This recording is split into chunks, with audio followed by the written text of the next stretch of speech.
Bismillahirrahmanirrahim. Assalamualaikum warahmatullahi wabarakatuh. Alhamdulillahirabbil alamin. Wassalatu wassalamu ala asyrafil anbiya'i wal mursalin sayyidina Muhammadin wa ala alihi wa sahbihi ajma'in, amma ba'.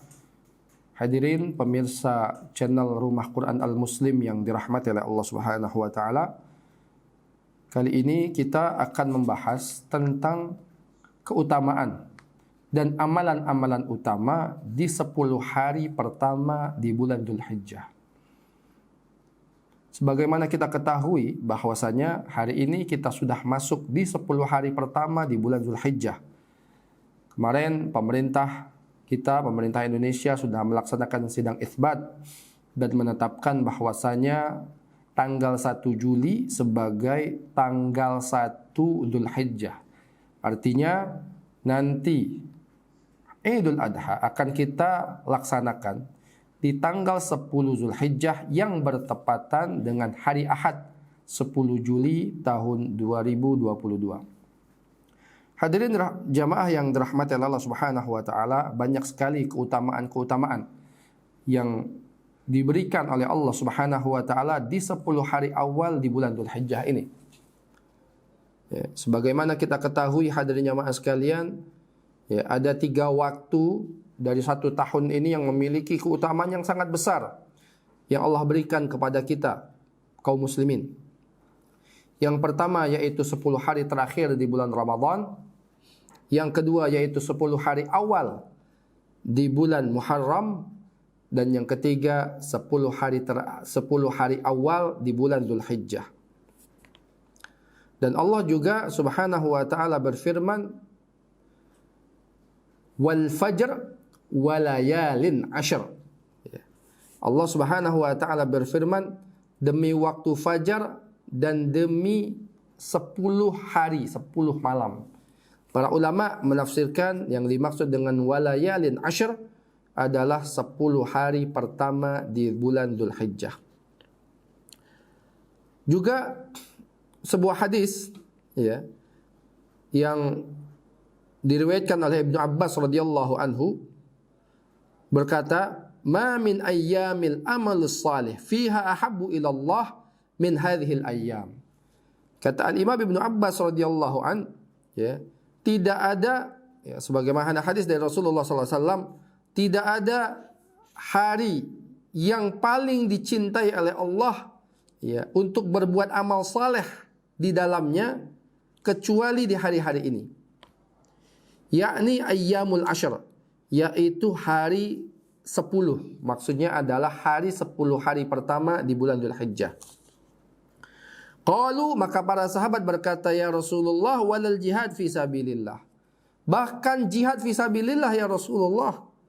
Qala, Rasulullah menjawab, walal jihad fi sabilillah. Walaupun jihad fi sabilillah, illa kecuali rajulun kharaja binafsihi, seorang laki-laki dia keluar dengan jiwanya, wa malihi dengan hartanya, falam yarji' min dzalika bi syai'in, dan tidaklah ia pulang sedikit pun dengan apapun. Artinya hadirin jamaah sekalian, beliau ini jihad dengan jiwa dan hartanya sendiri dan kemudian syahid mati di jalan Allah Subhanahu wa taala. Amalan itulah yang bisa mengalahkan, ya, daripada amalan 10 hari pertama, ya, di bulan Dzulhijjah ini. Nah, maka hadirin jamaah sekalian, ya, ada beberapa amalan, paling tidak ada 5 amalan yang harus kita perbanyak di bulan Dzulhijjah ini, ya, kalau memang kita mampu untuk melaksanakan. Yang pertama hadirin jamaah sekalian, apa? Yaitu berpuasa di 9 hari pertama di bulan Dzulhijjah. Ya, dengan hadis yang atau riwayat yang umum untuk memperbanyak ibadah saleh, hadirin jamaah sekalian, maka kita harus memperbanyak puasa, ya, khususnya di 10 hari pertama atau 9 hari pertama di bulan Dzulhijjah. Wabil khusus, kita khususkan lagi di puasa Arafah, ya, pada tanggal 9 Dzulhijjah, dan puasa Tasu'ah, ya, pada tanggal 8 Dzulhijjah. 2 puasa ini yang kita khususkan. Ya. Kalau kita mampu 9 hari, tapi kalau tidak mampu minimal Tasu'ah dan Arafah. Kalaupun tidak mampu minimal Arafah. ya, kita berpuasa di hari Arafah, ya, tanggal 9 Dzulhijjah. Sebagaimana yang sebuah hadis yang diriwayatkan oleh Imam Muslim, Rasulullah SAW bersabda, "Yaumu Arafah, ahtasibu 'ala Allah ayyukaffiru sanatan allati qablahu wa sanatul lati ba'dahu." Ya. Rasulullah SAW bersabda, puasa Arafah, yaitu puasa 9 Dzulhijjah, dapat menghapuskan dosa setahun yang lalu dan setahun yang akan datang. Puasa Asyura, ya, ayyukaffira sanatal lati qablahu. Sedangkan puasa Asyura akan menghapuskan dosa setahun yang telah lalu. Nah, jadi hadirin jamaah sekalian, ini adalah fadilah yang sangat besar. Maka kita usahakan nanti di hari Arafah khususnya kita berpuasa, ya, tanggal 9 Dzulhijjah kalau menurut perhitungan Departemen Agama yaitu hari Sabtu. Adapun sebagian kaum muslimin yang ingin berpuasa di hari Jumat karena mengikuti pemerintah Saudi Arabia, yaitu pun ada khilaf di antara para ulama, silahkan, ya, tetapi bagi yang berpuasa di hari Sabtu pun tidak masalah karena itu juga memiliki dalil mereka masing-masing. Yang kedua hadirin jamaah sekalian yang harus kita perbanyak yaitu takbir dan tahmid. Banyak membaca takbir dan tahmid bukan hanya di hari raya Idul Fitri, bahkan di awal-awal bulan Dzulhijjah ini perbanyak takbir.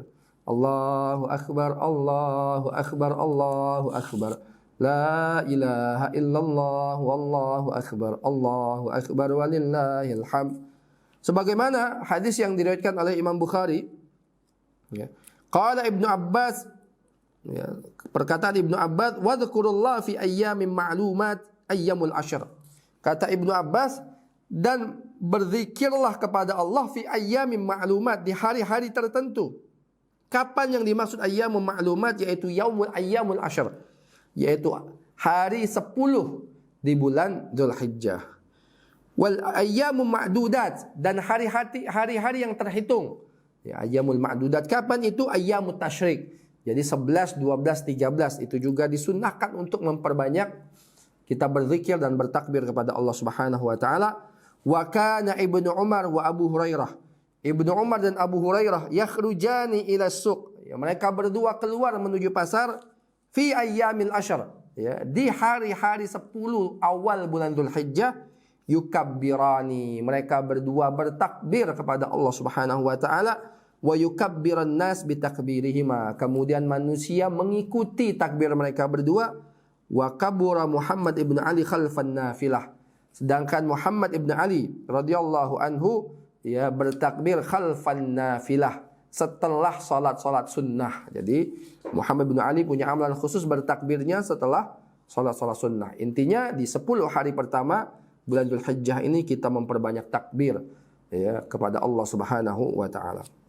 Yang ketiga hadirin jamaah sekalian, ya, melaksanakan haji dan umrah. Nah, ini barang siapa yang mampu, punya kemampuan, ya, dan dia dipanggil oleh Allah Subhanahu wa taala, karena ada orang yang mampu tapi tidak dipanggil, atau ada orang yang dipanggil tapi sebenarnya dia nggak mampu, dan alhamdulillah.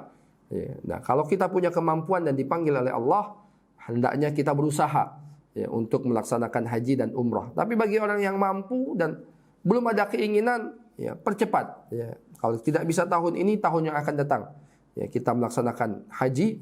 Ya, hadirin jamaah sekalian, dan orang-orang yang mampu tapi tidak mau melaksanakan haji, kata Rasulullah, dan ketika mereka meninggal dunia dalam keadaan belum berhaji sedangkan mereka mampu, mata Yahudiyan atau Nasraniyan.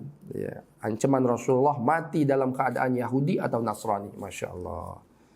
Ya, jadi yang mampu silakan berhaji. Yang keempat hadirin jamaah sekalian, amalan-amalan di bulan Dzulhijjah ini yaitu melakukan amalan-amalan saleh. Ya, perbanyak amal-amal saleh, zikir, baca Al-Quran.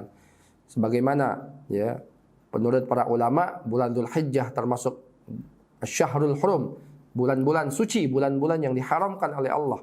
Maka amalan ibadah apapun yang kita lakukan di awal bulan Dzulhijjah ini dilipat gandakan oleh Allah Subhanahu wa taala. Dan maksiat kita pun di 10 hari, khususnya di bulan Dzulhijjah dan semua bulan-bulan haram, maksiat kita pun dosanya dilipat gandakan oleh Allah Subhanahu wa taala. Wal iyadu billah. Ini yang keempat. Yang kelima hadirin jamaah sekalian, dan ini ada sunnah yang sangat kuat sekali, yang harus kita lakukan yaitu apa? Berkurban. Ya, bagi yang mampu hendaknya mereka menyembelih hewan kurban. Ya, mereka. Ya, baik itu kambing, sapi ataupun onta. Ya, kerbau juga boleh. Kalau ayam nggak boleh. Ya, ayam bukan kurban, sedekah biasa. Ya. Sebuah hadis dari Imam Tirmidzi dari Aisyah radhiyallahu anha, anna Nabi sallallahu alaihi wasallam qala, bahwasanya Nabi sallallahu alaihi wasallam bersabda, "Man ma amila ibni Adam yauman nahri amalan ahabba ila Allah azza wa jalla min hiraqatid dam." Ya. Tidaklah ada satu amalan ya pada yaumun nahar, ya, hari berkorban, yaitu 10, 11, 12, 13 ini, ya, sebuah amalan yang lebih Allah cintai min hiraqatid dam, daripada menumpahkan darah. Maksudnya menumpahkan darah hewan korban. Wa innahu la ya'ti yaumal qiyamati biquruniha, ya. Nanti pada hari kiamat ia akan datang dengan tanduknya, wa azlafiha dengan kukunya, wa ash'ariha dengan rambut hewan tersebut. Wa inna dam la yaqa'u minallahi azza wa jalla bimakanin qabla an yaqa'a 'alal ardi fatibu biha nafsan, ya. Dan sungguh darah tersebut, darah yang kita tumpahkan untuk berkorban di jalan Allah Subhanahu wa taala, ya, akan sampai kepada Allah sebelum tetesan darah tersebut jatuh ke bumi, maka bersihkanlah jiwa kalian dengan berkurban. Itu hadis riwayat Imam Tirmidzi. Maka hendak yang mempunyai kemampuan berkurban tahun ini, ya, silakan berkurban dengan sapi. Sapi boleh dengan 7 orang, kambing 1 orang, ataupun onta. Ya, semampu kita hadirnya. Kalau di Indonesia mungkin hanya dengan sapi dan kambing, ya, atau kibas dan yang lainnya. Karena ini adalah amalan yang sangat utama. Rasulullah SAW, kalau bagi Rasulullah wajib hukumnya berkorban, tapi bagi umatnya tidak diwajibkan. Tapi sunnah muakkad, sunnah yang sangat dikuatkan sekali di hari-hari nahar, yaitu hari tanggal 10 Zulhijjah, boleh juga di hari tasyrik 11, 12, 13 Zulhijjah kita berkorban, dan insya Allah pahalanya akan sampai kepada Allah Subhanahu wa taala sebelum darahnya mengalir sampai ke tanah. Ya. Ini saja dari saya berkaitan dengan amalan utama di bulan Zulhijjah ini, ya, dan keutamaan-keutamaannya mudah-mudahan bermanfaat. Assalamualaikum warahmatullahi wabarakatuh.